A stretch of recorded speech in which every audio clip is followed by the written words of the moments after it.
اور انہیں اللہ کی نافرمانی پر تیار کر لیا، جس کے نتیجے میں اسے سمندر میں غرق کر کے سب کے لیے نشان عبرت بنا دیا۔ پھر حضرت عیسیٰ علیہ السلام ان کی بندگی اور ان پر اللہ کے انعامات کا ذکر بڑے آسان طریقے سے کیا گیا ہے، اور یہ بھی بتایا گیا ہے کہ مومنین کی دوستیاں قیامت میں بھی قائم رہیں گی اور ہر قسم کی پریشانی سے بے نیاز ہو کر جنت کی نعمتوں میں ہوں گے، جبکہ مجرمین اپنے ظلم کی وجہ سے جہنم کے عذاب میں حیران و سرگرداں ہوں گے۔ آخر میں اللہ کی اولاد کے عقیدے کی مذمت کرتے ہوئے بتایا گیا ہے کہ آسمان اور زمین کا ایک ہی معبود ہے، اسی کی حکمرانی ہے اور وہی قیامت کا علم رکھتا ہے۔ آپ صلی اللہ علیہ وسلم ان کافروں کے ساتھ بحث و مباحثہ کی بجائے انہیں نظر انداز کریں، جلد ہی ان کفار کو سب کچھ معلوم ہو جائے گا۔ یہ اس صورت کا اس سے جائزہ تھا۔ اب اس کا مطالعہ شروع کرتے ہیں۔ اس صورت کا آغاز بھی حروف مقطعات حامیم سے کیا گیا ہے۔ اس واضح کتاب یعنی قرآن کی قسم کہ آپ صلی اللہ علیہ وسلم اللہ کے رسول ہیں، بے شک ہم نے اسے عربی قرآن بنایا تاکہ تم اہل عرب اسے آسانی سے سمجھ سکو، اور بے شک یہ قرآن ام الکتاب لوح محفوظ میں سے نازل کی ہوئی ہے، جو ہمارے پاس بہت بلند اعلیٰ مرتبہ حکمت سے بری ہے۔ یعنی قرآن لوح محفوظ جو موجود ہے کی عربی زبان میں مصدقہ نقل ہے۔ تو کیا ہم تم سے اس ذکر یعنی قرآن کا رخ اس لیے پھیر دیں کہ تم حد سے بڑھنے والے ہو؟ یعنی یہ ایک عظیم کتاب ہے، تو کیا ہم کفار کی اس سے بے رخی کی وجہ سے اسے اٹھا لیں؟ اور ہم نے پہلے لوگوں میں بھی کتنے نبی بھیجے، اور جو بھی نبی ان کے پاس آیا اس کا مذاق ہی اڑایا گیا، تو ہم نے انہیں اس گناہ کی سزا کے طور پر ہلاک کر دیا جو ان کفار مکہ سے کہیں زیادہ بڑھ کر قوت والے تھے۔ اور پہلے لوگوں کی مثالیں گزر چکی ہیں، یعنی پہلی قوموں کے تفصیلی واقعات اور انجام بیان کیے جا چکے ہیں۔ اور اگر آپ صلی اللہ علیہ وسلم ان سے پوچھیں گے کہ آسمان اور زمین کو کس نے بنایا ہے، تو وہ کہیں گے کہ انہیں زبردست علم والے نے بنایا ہے، جس نے تمہارے لیے زمین کو بچونا یعنی ہموار بنایا، اس میں تمہارے لیے راستے بنائے تاکہ تم منزل تک پہنچ سکو، یعنی ان آیات الہی پر غور کر کے ہدایت حاصل کر سکو۔ اور جس اللہ نے آسمان سے پانی نازل کیا ایک اندازے سے، تو اس سے ہم نے مردہ یعنی بنجر زمین کو اٹھایا یعنی زرخیز بنا دیا، اور اسی طرح تمہیں بھی نکال لیا جائے گا۔ یعنی جس طرح مردہ زمین پر پانی نازل کر کے اسے زندہ کیا گیا ہے، اسی طرح تمہارے مردہ جسموں میں بھی تمہاری روح نازل کر کے زندہ نکال لیے جاؤ گے۔ اور جس نے سب کے جوڑے بنائے ہیں اور تمہاری سواری کے لیے کشتیاں اور چوپائے بھی بنائے ہیں تاکہ تم ان پر بیٹھو، پھر اپنے رب کے اس انعام کا ذکر کرو، اور جب تم ان پر ٹھیک بیٹھ جاؤ تو یوں کہو کہ پاک ہے وہ اللہ جس نے اس سواری کو ہمارے لیے مسخر کیا، اور ہم تو ان پر قابو نہیں پا سکتے تھے، اور بے شک ہم اپنے رب کی طرف ہی لوٹ کر جانے والے ہیں۔ اور انہوں یعنی کفار نے اس کے بندوں میں سے اللہ کا ایک حصہ ٹھہرایا، یعنی کفار نے بعض بندوں کو اللہ کی اولاد ہی ٹھہرا لیا، جیسے مرد اور عورت کا مادہ تولید ان کے جسم کا ہی جزو ہوتا ہے، اور ان دونوں کے ملاپ سے ہی بچے پیدا ہوتے ہیں۔ بے شک انسان بڑا ناشکرا ہے۔ کیا اس اللہ نے اپنے لیے اپنی مخلوق میں سے فرشتے بیٹیاں بنا لی ہیں اور تمہارے لیے بیٹوں کو چن لیا ہے؟ اور جب ان میں سے کسی کو اس بیٹی کی بشارت دی جاتی ہے جس کی مثال وہ رحمان کے لیے بیان کرتا ہے، تو اس کے چہرے پر سیاہی چھا جاتی ہے اور وہ بیٹی کی پیدائش پر غم کرتا ہے۔ کیا وہ بیٹی جو پرورش زیورات میں پاتی ہے، یعنی بچیوں کو بچپن میں ہی فطرتاً زیورات سے لگاؤ ہوتا ہے اور بعد میں اپنا موقع بھی واضح نہیں کر سکتی، یعنی وہ بیان کرتے وقت ہچکچاہٹ محسوس کرتی ہے۔ اور انہوں یعنی کفار نے فرشتوں کو جو کہ رحمان کے بندے ہیں اللہ کی بیٹیاں ٹھہرا دی ہے۔ تو یہ کفار کیا ان فرشتوں کی تخلیق کے وقت موجود تھے؟ اب ان کی گواہی کہ فرشتے مؤنث ہیں لکھ لی جائے گی اور ان کفار سے بعض پرس ہوگی، اور وہ کفار کہتے ہیں اگر رحمان چاہتا تو ہم ان کی بندگی نہ کرتے جس کا انہیں کوئی علم نہیں ہے۔ وہ تو بس اندازے ہی لگا رہے ہیں۔ کیا اس سے پہلے ہم نے انہیں یعنی کفار کو کوئی کتاب دی ہے جسے وہ پکڑے ہوئے ہیں، جس سے ملائکہ کے بارے میں ان کے عقیدے کی توثیق ہوتی ہے؟ بلکہ وہ کہتے ہیں کہ ہم نے اپنے آباء و اجداد کو ایک دین پر پایا جس کی پیروی پر ہم ہدایت یافتہ ہیں، اور ہم نے آپ صلی اللہ علیہ وسلم سے پہلے جب بھی کسی شہر میں خبردار کرنے والا بھیجا تو وہاں کے امیروں نے یہی کہا کہ ہم نے اپنے آباء کو ایک ہی اسی دین پر پایا اور اب ہم بھی انہی کی پیروی کر رہے ہیں۔ اس نبی صلی اللہ علیہ وسلم نے کہا کہ اگر میں تمہارے پاس زیادہ ہدایت والی چیز لایا ہوں اس کے علاوہ جس پر تمہارے آباء تھے، تب بھی تم اپنے گمراہ آباء کی ہی پیروی کرو گے۔ انہوں یعنی کفار نے کہا تو جو تم لے کر آئے ہو ہم اس کے منکر ہیں۔ یعنی پہلی قوموں کے سرداروں نے بھی غرور و تکبر اور سرکشی کی وجہ سے ہر نبی کو جھٹلایا ہی تھا، جیسے اب یہ کفار کے سردار جھٹلا رہے ہیں۔ تو ہم نے ان سے انتقام لیا، تو دیکھ لو اے کفار مکہ کے نبی کو جھٹلانے والوں کا کیسا انجام ہوا۔ اور جب ابراہیم علیہ السلام نے اپنے باپ اور اپنی قوم سے کہا کہ میں بیزار ہوں ان سے جنہیں تم پوجتے ہو، سوائے اللہ کے جس نے مجھے پیدا کیا ہے، تو وہی مجھے راستہ دکھائے گا۔ اور یہی بات عقیدہ اپنی اولاد میں پیچھے چھوڑ گئے تاکہ وہ اللہ کی طرف رجوع کیے رہیں۔ حضرت ابراہیم اور حضرت یعقوب علیہ السلام کی اپنے بیٹوں کو اسی وصیت کا ذکر سورہ بقرہ میں پڑھ چکے ہیں۔ بلکہ میں نے انہیں یعنی منکرین اور ان کے آباء اجداد کو زندگی کا کچھ سامان دے دیا ہے، یہاں تک کہ ان کے پاس حق آ گیا اور حق و باطل کو واضح کر دینے والا رسول بھی، اور جب حق ان کے پاس آیا تو انہوں نے کہا یہ تو جادو ہے اور ہم اس کے منکر ہیں، اور کہنے لگے قرآن کو ان دو شہروں یعنی مکہ اور طائف کے کسی سردار پر کیوں نازل نہیں کیا۔ مکہ اور طائف کے لوگوں میں آپس کے گہرے مراسم تھے۔ مکہ کے کئی سرداروں کی طائف میں جائیدادیں بھی تھیں، اس لیے وہ کہتے تھے ان دو بڑے شہروں کے سرداروں کو چھوڑ کر ایک مفلوق الحال کو اللہ نے نبوت عطا کیوں کی ہے؟ کیا اب آپ صلی اللہ علیہ وسلم کے رب کی رحمت کو یہ کفار بانٹیں گے؟ یعنی نبوت اللہ کی رحمت کا بڑا اظہار ہے، اللہ اسے اپنی مرضی سے عطا کرتا ہے، اس میں کسی کی سرداری کا کوئی عمل دخل نہیں ہو سکتا۔ البتہ ہم نے ان کفار میں سے ان کے دنیاوی زندگانی کا سامان بانٹ دیا ہے، اور ان میں ہم نے بعض کو بعض پر درجات میں برتری دے دی ہے، یعنی بعض کو خوشحالی عطا کر دیا اور بعض کو محنت و مشقت کے باوجود تنگ دستی رکھا گیا ہے تاکہ وہ ایک دوسرے سے خدمت لے سکیں۔ اور آپ صلی اللہ علیہ وسلم کے رب کی رحمت ان کی دنیاوی جمع پونجی سے بہتر ہے، اور اگر یہ بات نہ ہوتی کہ سب ایک ہی امت بن جائیں گے، یعنی تمام لوگوں کے کفر اور انکار کا خدشہ نہ ہوتا، تو ہم رحمان کے منکروں کے گھروں کی چھتیں اور سیڑھیاں چاندی کی بنا دیتے جن پر وہ چڑھتے، اور ان کے گھروں کے دروازے اور تخت بھی چاندی کے بنا دیتے جن پر وہ تکیہ لگا کر بیٹھتے، اور سونے کے بھی بنا دیتے، اور یہ تو دنیا ہی کا مال ہے، اور آخرت کی بھلائی آپ صلی اللہ علیہ وسلم کے رب کے پاس صرف متقین کے لیے ہے۔ اور جو رحمان کے ذکر سے غفلت کرتا ہے ہم اس پر ایک شیطان مقرر کر دیتے ہیں تو وہ اس کا دوست بن جاتا ہے، یعنی شیطان دوستی کی آڑ میں انسان کو ورگلاتا رہتا ہے، اور وہ شیاطین ان کفار کو سیدھے راستے سے روکتے ہیں، اور وہ کفار سمجھتے ہیں کہ وہ ہدایت یافتہ ہیں، یہاں تک کہ وہ جب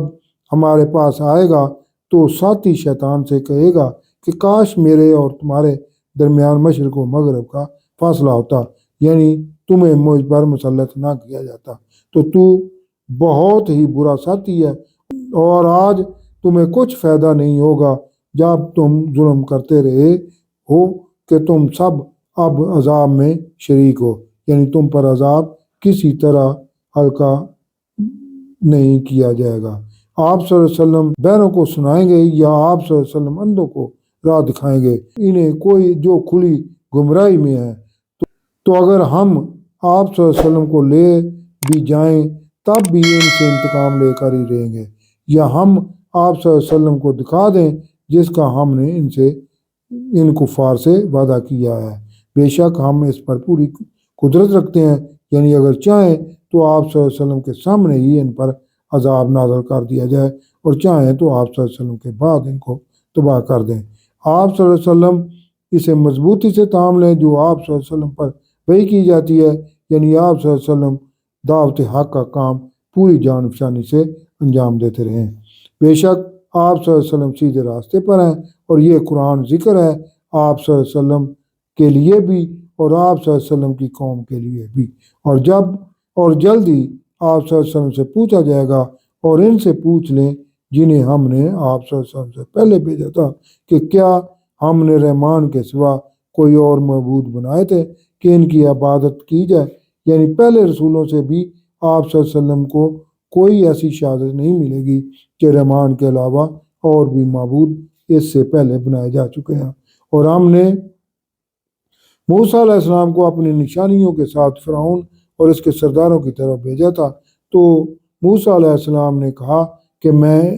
اللہ کا رسول ہوں جو سارے جہانوں کا رب ہے۔ تو جب وہ موسیٰ علیہ السلام ان کے پاس ہماری نشانیاں لے کر آئے تو وہ ان نشانیوں پر ہنسنے لگے، اور ہم انہیں جو نشانی دکھاتے وہ پہلے دکھائی ہوئی نشانی سے بڑی ہوتی، یعنی جادوگروں کا ایمان لانا، 3 سالی کا عذاب، طوفان کا عذاب، ٹڈی دل کا عذاب، چچڑیوں کا عذاب، کھٹملوں کا عذاب، مینڈکوں کا عذاب، پانی کا خون بن جانے کا عذاب وغیرہ، اور ہم انہیں ان چھوٹے عذابوں سے پکڑتے رہے تاکہ وہ باز آ جائیں، اور جب کوئی عذاب آتا وہ کہتے اے جادوگر اگر تم اپنے رب سے ہمارے لیے دعا کرو اس عہد کے ذریعے جو اس نے تم سے کر رکھا ہے کہ اگر ہم پر یہ عذاب ٹل گیا تو ہم ہدایت پر آ جائیں گے۔ پھر جب ان سے عذاب ٹال دیا جاتا تو اسی وقت وعدے سے مکر جاتے، اور فرعون نے اپنی قوم کو پکارا اور کہا کہ اے میری قوم، کیا مصر کی حکومت میری نہیں ہے اور یہ نہریں میرے نیچے نہیں بہہ رہی ہیں؟ تو کیا تم دیکھتے نہیں ہو؟ یعنی فرعون مطلق العنان حکومت کا دعوے دار تھا، یہی اس کا بڑا شرک تھا، وہ زمین و آسمان کے خالق کا دعوے دار نہیں تھا۔ کیا میں بہتر نہیں ہوں اس موسیٰ علیہ السلام سے جس کی کوئی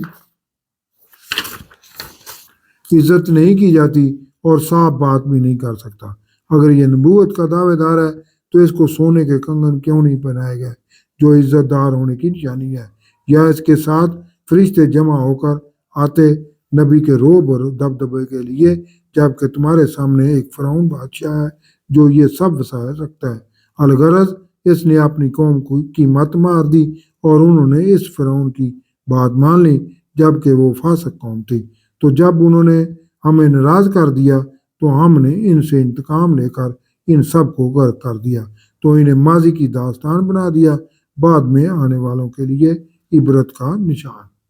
اور جب قرآن میں مریم کے بیٹے کی مثال بیان کی گئی تو اس پر آپ صلی اللہ علیہ وسلم کی قوم چلا اٹھی کہ انہیں بھی تو پوجا گیا ہے۔ حضور اکرم صلی اللہ علیہ وسلم پر کفار کا یہ بھی الزام تھا کہ جب آپ صلی اللہ علیہ وسلم حضرت عیسیٰ علیہ السلام کی تعریف کرتے ہیں تو انہیں بھی تو عیسائی پوجتے ہیں، جبکہ آپ صلی اللہ علیہ وسلم ہمارے بتوں لات و عزا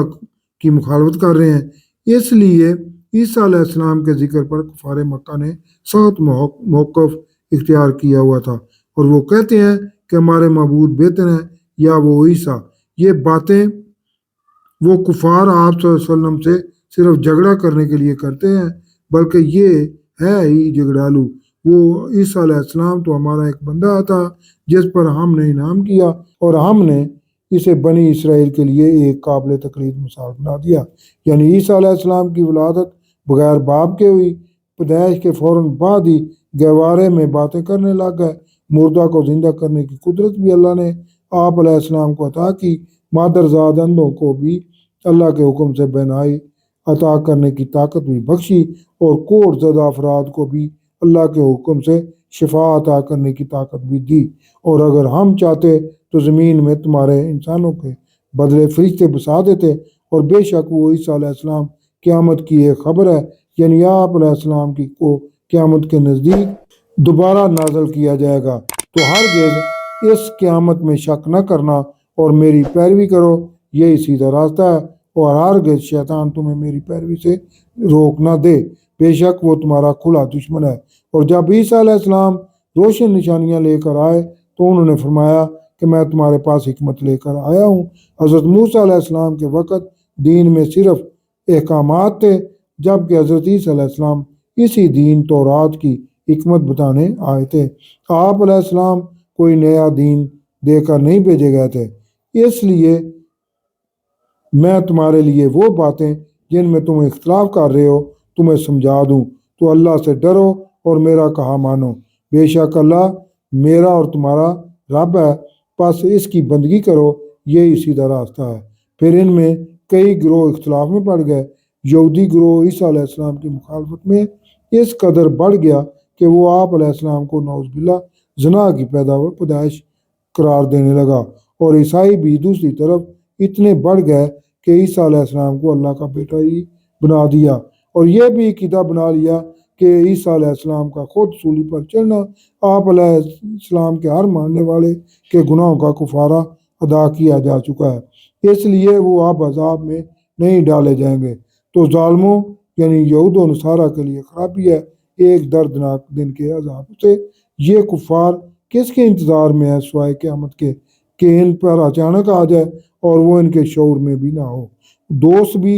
اس دن ایک دوسرے کے دشمن ہو جائیں گے سوائے متقین کے، یعنی متقین کی آپس کی دوستیاں قیامت میں بھی برقرار رہیں گی۔ ان سے کہا جائے گا کہ اے میرے بندو، آج تمہیں نہ کوئی خوف ہے اور نہ ہی غم زدہ ہوگے، یعنی جو ہماری آیات پر ایمان لائے اور فرما بردار ہو گئے تھے، انہیں کہا جائے گا جنت میں داخل ہو جاؤ، تم اور تمہاری بیویاں خاطر توازوں کے لیے۔ ان پر سونے کے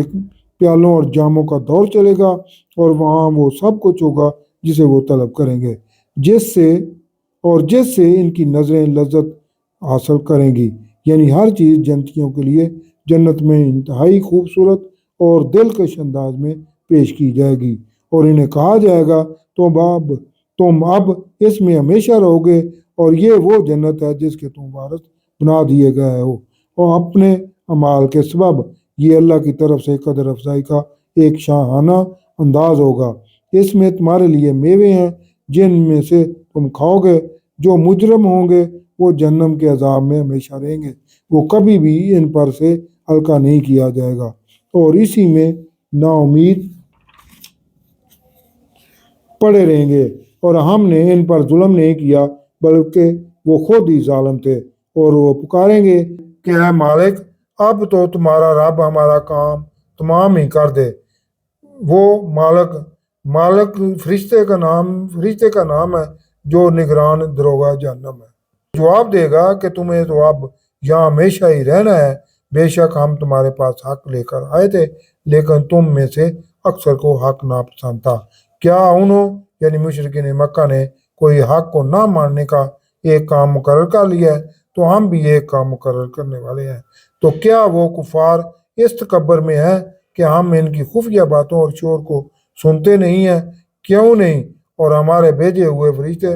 ان کے پاس ہی لکھ رہے ہوتے ہیں۔ آپ صلی اللہ علیہ وسلم ان سے فرمائیں کہ اگر رحمان کا کوئی بیٹا ہوتا تو سب سے پہلے میں اس کی پوجا کرتا۔ آسمانوں اور زمین کا رب، عرش کا رب پاک ہے ان باتوں سے جو یہ بیان کرتے ہیں۔ تو آپ صلی اللہ علیہ وسلم انہیں چھوڑ دیں کہ فضول بحثیں کریں اور لاؤ میں پڑے رہیں، یہاں تک کہ یہ اپنے اس دن کو پالیں جس کا ان سے وعدہ کیا گیا ہے۔ اور وہی اللہ ہے جو آسمانوں میں بھی معبود ہے اور زمین میں بھی معبود ہے، یعنی پوری کائنات میں اسی کی حکمرانی ہے، اور وہی علم و حکمت والا ہے اور برکت والا ہے جس کی بادشاہی ہے آسمانوں اور زمین اور جو ان کے درمیان ہے، اور اسی اللہ کو قیامت کا علم ہے، اور اسی کی طرف لوٹ کر سب نے جانا ہے، اور جن کو یہ کفار اللہ کے سوا پکارتے ہیں وہ کوئی اختیار نہیں رکھتے کسی کی بھی شفاعت کا سوائے اس کے کہ جو حق کی گواہی دیں اور انہیں علم بھی ہو۔ اور اگر آپ صلی اللہ علیہ وسلم ان سے پوچھیں کہ انہیں کس نے پیدا کیا ہے تو کہیں گے کہ اللہ نے، تو پھر کہاں دھوکے میں پڑے ہوئے ہیں، اور قسم ہے آپ صلی اللہ علیہ وسلم کے اس قول کی کہ اے میرے رب کہ یہ مشرک ایمان نہیں لا رہے، یعنی نہ تو یہ میری باتیں سننے کو تیار ہیں اور نہ ہی میری نبوت کی تصدیق کر رہے ہیں۔ تو آپ صلی اللہ علیہ وسلم ان سے درگزر کریں اور فرمائیں کہ بس سلام ہے، تو جلد ہی ہے یہ کفار جان جائیں گے۔ اس کے ساتھ یہ سورت کا مطالعہ مکمل ہوا۔ صدق اللہ العظیم۔